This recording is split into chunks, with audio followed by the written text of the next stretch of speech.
back outside to take more photos. I take a series of 3 pictures of an upstairs window. But suddenly, he feels that he is no longer alone. I felt this presence come over me, and the smell was like sulfur and roses. Real strong smell. You hear that? Heartbeat? Bump, bump, bump, bump. And this heartbeat was in my head, but it wasn't my own heartbeat. I really felt like I was dying. This feeling of anxiety. When Terry develops the film from his still camera, he's shocked by what he sees. 3 consecutive pictures of what appears to be a woman glowing in a pink light, floating in the 2nd-story window. Another pink shape is captured at the back door. Pretty much, it blew me away. I have to say, I've never seen anything like that on film. Could this be the ghost of Greencastle, or merely a photographic abnormality? To find out, Guy and Terry showed the pictures to their friend, photo expert Mick Orman. Next, these mysterious images were analysed by a computer graphics expert, Sean Dempsey. Photographic technique that I don't know about. With experts at a loss for answers, Guy and Terry have their own theory.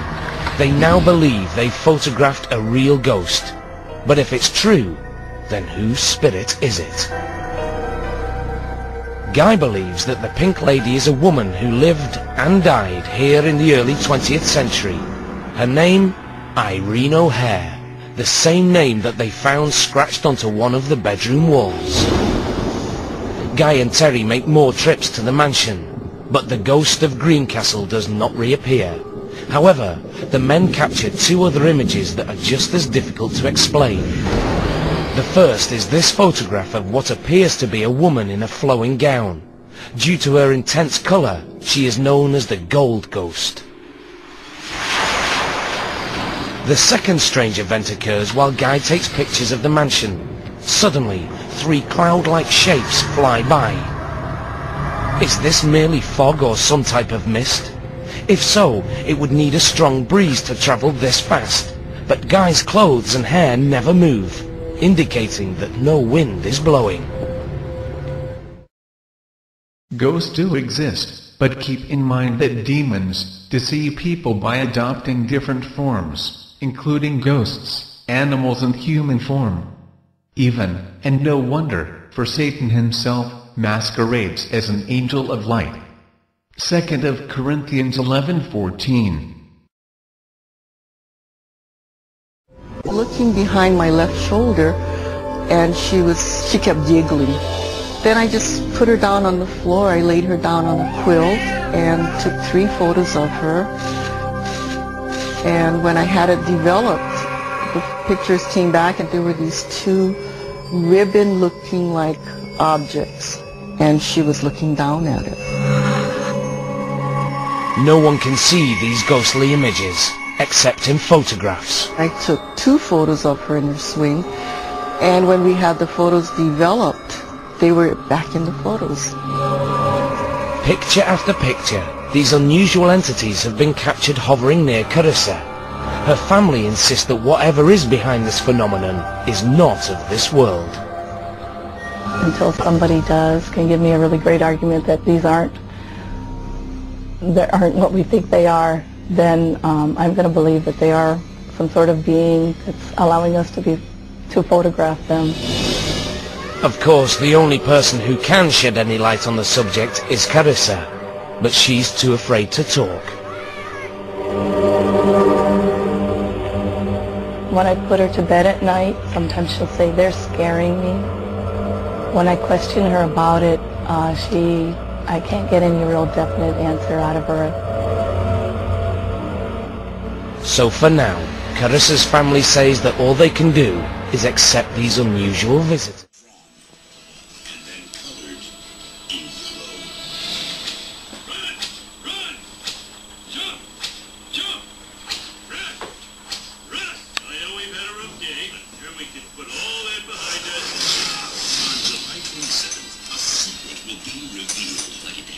See the 4 states that border Springfield. Ohio, Nevada, Maine, and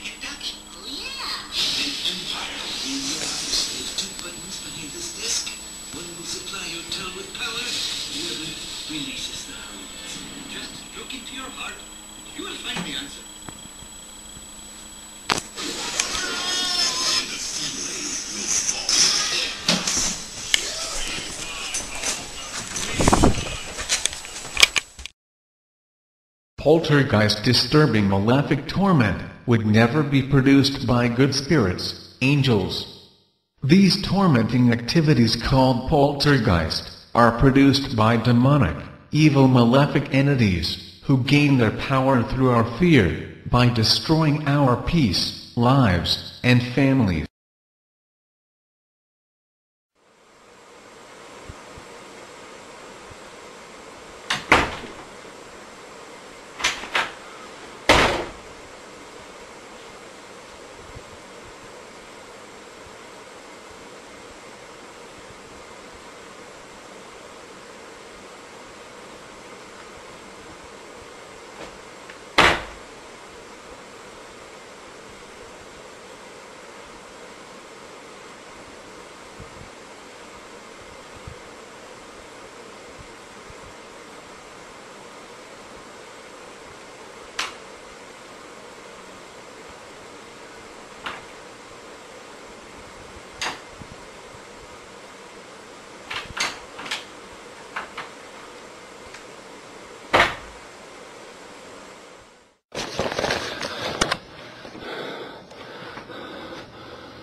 And I found this while reviewing the tapes that were in Grant's room. Now, Grant, just so I can remind you how you're laying right now, because you may not remember, you're laying kind of flat.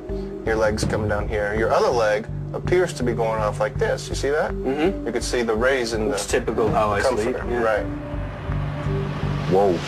Holy crap. Are you for real?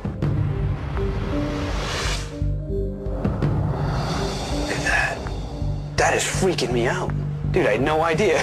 Oh my gosh. You don't think that he moved his other leg and his foot pulled the blanket up? Well, if you look, his other leg appears to still be there and not move, while these covers do move. Another thing is it doesn't appear to be pulled from underneath.